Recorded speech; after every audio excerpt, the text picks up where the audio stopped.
नमस्कार दोस्तों, एसएससी ज्ञान में आप सभी का स्वागत है। आज हम इस वीडियो में रेलवे ग्रुप डी का 2018 में जो एग्ज़ाम हुआ था उसके 16 नवंबर की फर्स्ट शिफ्ट में पूछे गए जीके जीएस व साइंस के सभी प्रश्नों को इस वीडियो में पढ़ेंगे। तो जिन बच्चों का ग्रुप डी का एग्ज़ाम लगा हुआ है, एक बार सारी प्रीवियस ईयर की शिफ्टों का रिवीजन जरूर करें।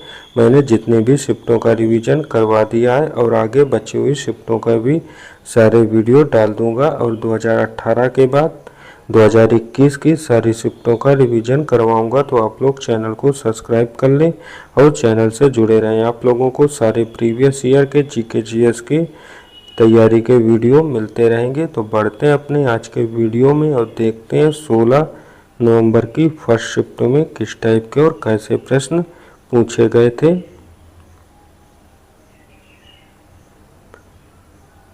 आप लोग जानते हैं रेलवे में मैथ, रीजनिंग, जीके जीएस सारे प्रश्न एक साथ मिक्सअप में पूछे जाते हैं। तो आप लोग मैथ और रीजनिंग के प्रश्नों को हल करते चले, मैं जीके जीएस व साइंस के प्रश्नों का रिवीजन करवाता चलूँगा। पहला प्रश्न जो पूछा गया है वह साइंस का है। कोयला और पेट्रोलियम के दहन का परिणाम किसके ऑक्साइड के रूप में होता है? तो इसका आंसर हो जाएगा नाइट्रोजन और सल्फर के ऑक्साइड के रूप में होता है। तो ऑप्शन थर्ड इसका राइट आंसर हो जाएगा। अगला प्रश्न पूछा गया था, कब कहा जाएगा कि कोई पिंड मुक्त रूप से गिर रहा है? तो आंसर हो जाएगा जब इस पर केवल गुरुत्व बल कार्य करे तब कहा जाएगा कि कोई पिंड मुक्त रूप से गिर रहा है। तो ऑप्शन फर्स्ट इसका राइट आंसर होगा। रीजनिंग के प्रश्न है, इनको आप लोग हल करते चले। अगला प्रश्न पूछा गया है, एथलेटिक्स के लिए जवाहरलाल नेहरू स्टेडियम किस शहर में स्थित है? तो इसका राइट आंसर हो जाएगा नई दिल्ली में जवाहरलाल नेहरू स्टेडियम स्थित है। तो ऑप्शन फर्स्ट इसका राइट आंसर होगा।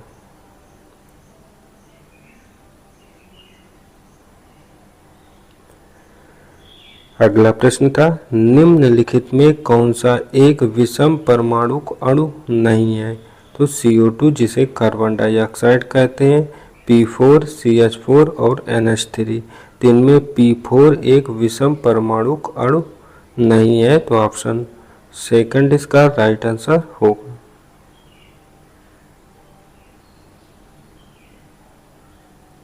रीजनिंग के कथन संबंधी प्रश्न है, 2 प्रश्न हर शिफ्ट में जरूर पूछे जाएंगे रीजनिंग में। अगला था, किन तत्वों के वाह्यतम कोश में 7 संयोजक इलेक्ट्रॉन होते हैं? तो आंसर हो जाएगा हाइड्रोजन समूह के तत्वों में होते हैं। तो ऑप्शन सेकंड इसका राइट आंसर हो जाएगा। अगला प्रश्न पूछा गया था, निम्न में से कौन से पादप समूहों में परागण होता है?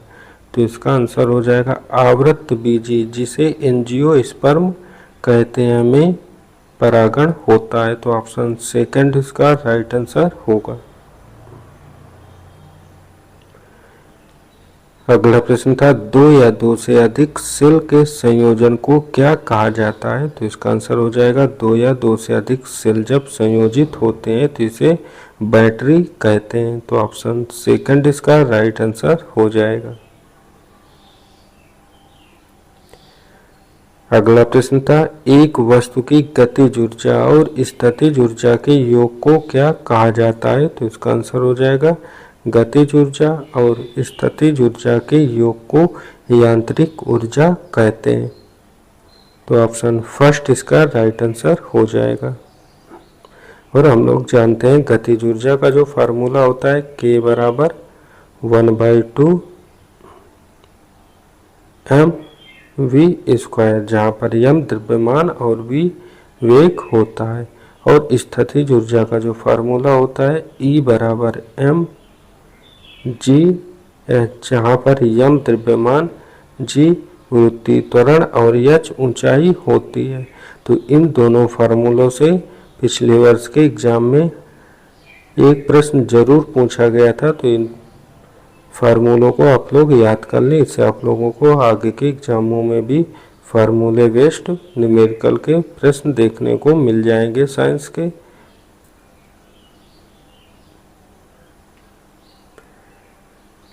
अगला प्रश्न था, हेनरी और द डिप्सलेस्ट जैसी लघु फिल्मों का उपयोग किस बाजार के लिए किया गया? तो आंसर हो जाएगा ये वीआर प्रौद्योगिकी के लिए इनका प्रयोग किया गया है। तो ऑप्शन थर्ड इसका राइट आंसर हो जाएगा।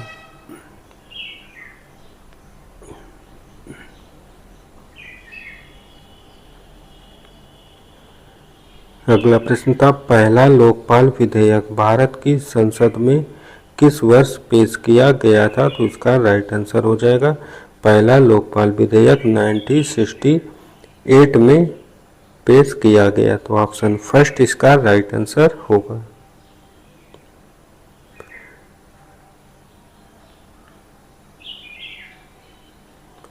ये मैथ के प्रश्न है, इनको आप लोग हल करते चलें। समबाहु त्रिभुज और वर्ग का क्षेत्रफल दिया हुआ है, इनकी भुजाओं के बीच का अनुपात ज्ञात करना है।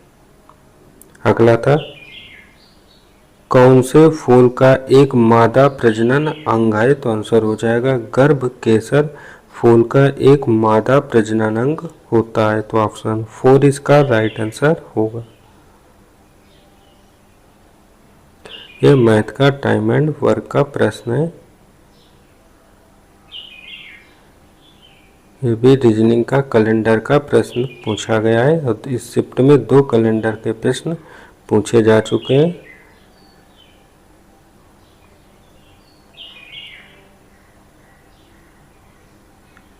अगला प्रश्न पूछा गया था, विज्ञान को लोकप्रिय बनाने के लिए जुलाई 2017 में किस इंदिरा गांधी पुरस्कार प्रदान किया गया? तो आंसर हो जाएगा पल्लव बागला को इंदिरा गांधी पुरस्कार 2017 प्रदान किया गया। तो ऑप्शन थर्ड इसका राइट आंसर होगा।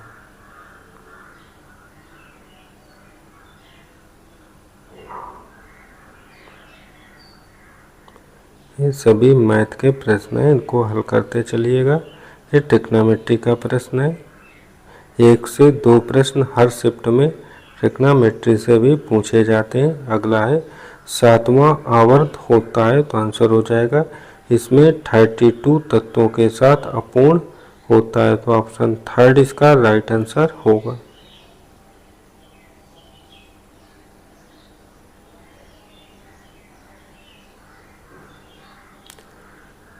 अगला प्रश्न था, 2018 के लिए बजट जारी किया गया था? तो आंसर हो जाएगा 1 फरवरी 2018 को बजट पारित हुआ था।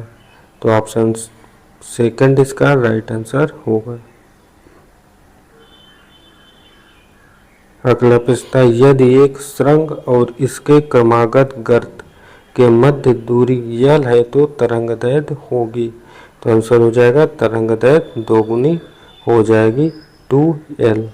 तो ऑप्शन 4 इसका राइट आंसर हो जाएगा। अगला प्रश्न पूछा गया, निम्न में कौन सा धातुओं के बारे में गलत है? तो पहला है वे तन्य और आघात वर्धनी होती है, तो यह सत्य है। अगला है इनका गलनांक और क्वथनांक उच्च होता है, तो यह भी सत्य है। धातुओं का गलनांक और क्वथनांक उच्च होता है। अगला है धातुओं के ताप और विद्युत की सुचालक होती है, तो यह भी सत्य है। और अगला है ये विद्युत ऋणात्मक होती है। तो धातुएं जो है विद्युत ऋणात्मक नहीं होती। तो ऑप्शन 4 इसका गलत आंसर हो जाएगा।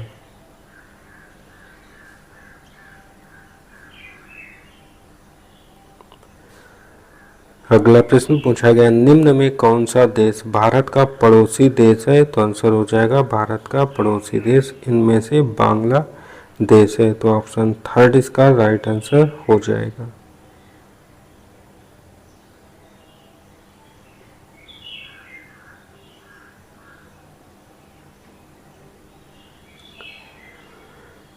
अगला प्रश्न था, 1 नैनोमीटर कितने मीटर के बराबर होता है? तो आंसर हो जाएगा 1/10⁹ मीटर के बराबर होता है। तो तो ऑप्शन फर्स्ट इसका राइट आंसर हो जाएगा। और इसको इस प्रकार से भी लिख देते हैं 1 इंटू 10 के पावर -9 मीटर या सीधे 10 के पावर -9 मीटर।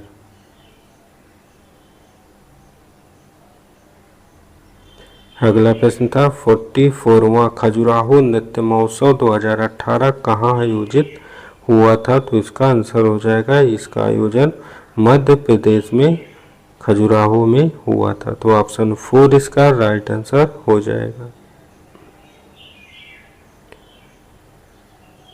अगला प्रश्न है किसी सिस्टम में जब दो अप्रत्याशित पिंडों के बीच टक्कर होती है तब उसमें क्या होता है? तो आंसर हो जाएगा तब उसमें गतिज ऊर्जा परिवर्तित हो जाती है परंतु संवेग संरक्षित रहता है। तो ऑप्शन 4 इसका राइट आंसर हो जाएगा।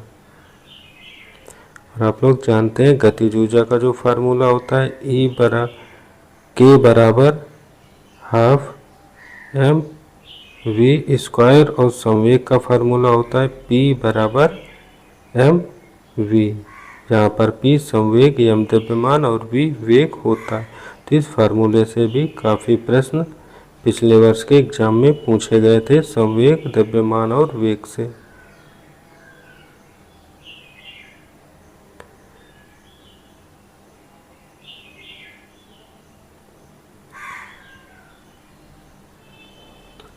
अगला प्रश्न था यदि वस्तु का विस्थापन शून्य हो तो बल द्वारा प्रस्तुत किया गया कार्य कितना होगा? तो आंसर हो जाएगा जब विस्थापन शून्य होगा तो उस पर किया गया कार्य भी शून्य होगा। तो ऑप्शन 3 इसका राइट आंसर हो जाएगा।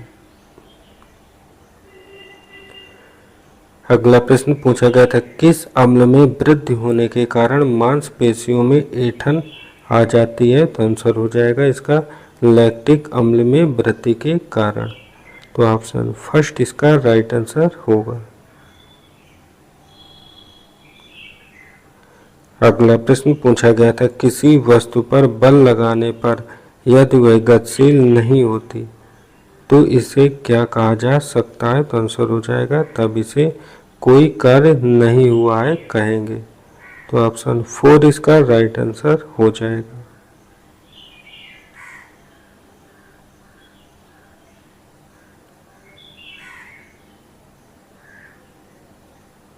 अगला था उत्तरी गोलार्ध में स्थित एक तरल समतल प्लेट संग्राहक आमतौर पर किस दिशा के सामने एक स्थिति में झुका हुआ होता है? तो आंसर हो जाएगा दक्षिण दिशा में। तो ऑप्शन सेकंड इसका राइट आंसर होगा।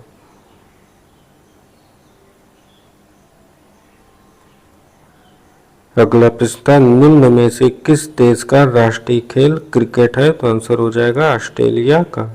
तो ऑप्शन 4 इसका राइट आंसर हो जाएगा।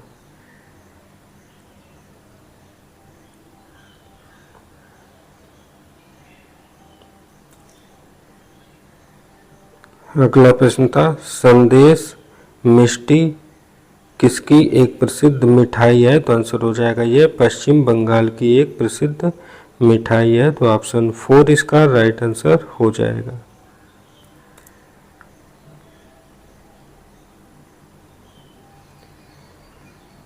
अगला प्रश्न था दो वस्तुओं के बीच गुरुत्वाकर्षण बल F है यदि दोनों वस्तुओं के बीच की दूरी को परिवर्तित किए बिना उनके द्रव्यमान को आधा कर दिया जाए तो गुरुत्वाकर्षण बल हो जाएगा। तो आंसर हो जाएगा गुरुत्वाकर्षण बल इसका 1/4 गुना हो जाएगा। तो आंसर हो जाएगा F/4। तो ऑप्शन फर्स्ट इसका राइट आंसर होगा।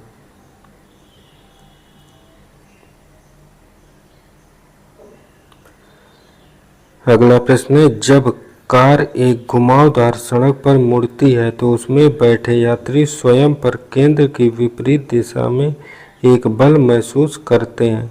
यह बल किसके कारण होता है? तो आंसर हो जाएगा यह जड़त्व के कारण होता है। तो ऑप्शन 4 इसका राइट आंसर होगा।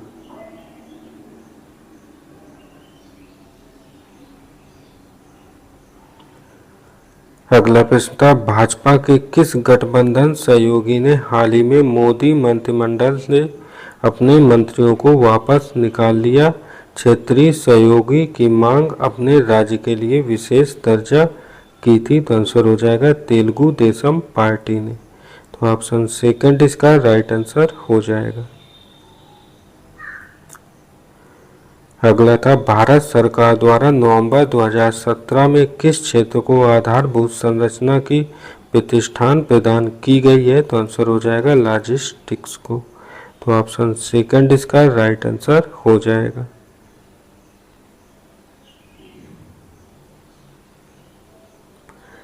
अगला प्रश्न था, किसकी सतह वृद्धि के कारण किसी समूह में परमाणु त्रिज्या में वृद्धि होती है? तो आंसर हो जाएगा इलेक्ट्रॉन शेल की सतह। तो ऑप्शन फर्स्ट इसका राइट आंसर होगा। आप लोग देख रहे होंगे किस टाइप के और कैसे प्रश्न ग्रुप डी एग्जाम में पूछे जाते हैं। तो आप लोग सारी शिफ्टों का रिवीजन जरूर करें। चैनल पर मेरे प्लेलिस्ट पर सारे जब अभी तक जितने भी वीडियो मैंने रिवीजन करवाए हैं पढ़े हुए हैं, तो आप लोग वहां पर जाकर सारी शिफ्टों का रिवीजन जरूर करें। जितने भी बच्चे वीडियो देख रहे हो प्लीज़ वीडियो को लाइक जरूर कर दें। अगला था, ध्वनि के संरक्षण के दौरान माध्यम में कणों के उच्च घनत्व का क्षेत्र क्या कहलाता है? तो आंसर हो जाएगा यह संपीड़न कहलाता है। तो ऑप्शन थर्ड इसका राइट आंसर होगा। अगला प्रश्न था, भारत छोड़ो आंदोलन 1942 में महात्मा गांधी द्वारा दिए गए नारे किसके साथ शुरू हुआ था? तो आंसर हो जाएगा ये नारे करो या मरो के साथ शुरू हुए थे। तो ऑप्शन फर्स्ट इसका राइट आंसर होगा। अगला प्रश्न था, क्लाउडेड लेपर्ड नेशनल पार्क कहाँ पर स्थित है? तो आंसर हो जाएगा ये त्रिपुरा राज्य में स्थित है। तो ऑप्शन सेकंड इसका राइट आंसर होगा।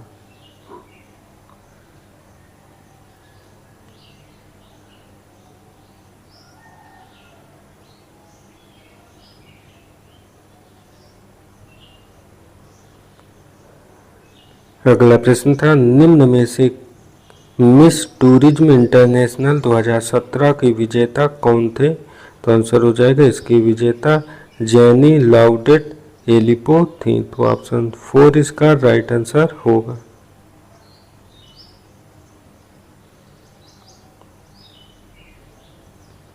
अगला प्रश्न है, वानखेड़े स्टेडियम कहाँ पर स्थित है? तो आंसर हो जाएगा यह स्टेडियम मुंबई में स्थित है, महाराष्ट्र राज्य में।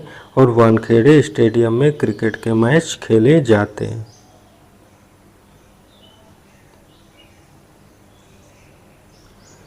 अगला प्रश्न राजधानी से है कि कोलंबो किस देश की राजधानी है? तो आंसर हो जाएगा ये श्रीलंका देश की राजधानी है कोलंबो। तो ऑप्शन थर्ड इसका राइट आंसर हो जाएगा। बांग्लादेश की राजधानी ढाका हो जाएगी, नेपाल की काठमांडू हो जाएगी।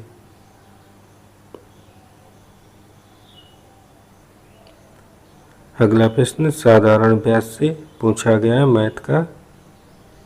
अगला था, 7वें वेतन आयोग के अध्यक्ष के रूप में किसको नियुक्त किया गया था? तो आंसर हो जाएगा अशोक कुमार माथुर को। तो ऑप्शन फोर इसका राइट आंसर होगा।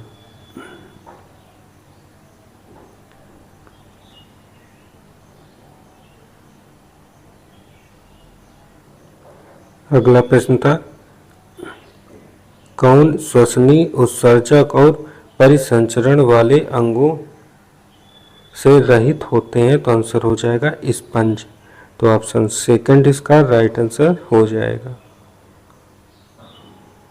अगला प्रश्न था, 2015 में भारत के प्रधानमंत्री द्वारा बेटी बचाओ बेटी पढ़ाओ योजना किस राज्य से शुरू की गई थी? तो आंसर हो जाएगा यह योजना हरियाणा से शुरू की गई। तो ऑप्शन थर्ड इसका राइट आंसर होगा। तो ये थे आज की शिफ्ट में पूछे गए जीके जीएस व साइंस के सभी प्रश्न। आप लोगों ने देखा किस टाइप के और कैसे प्रश्न पूछे जाते हैं। तो आप लोग चैनल से जुड़े रहें। और अपनी तैयारी अच्छे से करते रहें। वीडियो पसंद आया हो तो वीडियो को लाइक, शेयर व चैनल को सब्सक्राइब जरूर कर लें। मिलते हैं अपने अगले वीडियो में, तब तक के लिए नमस्कार, जय हिंद।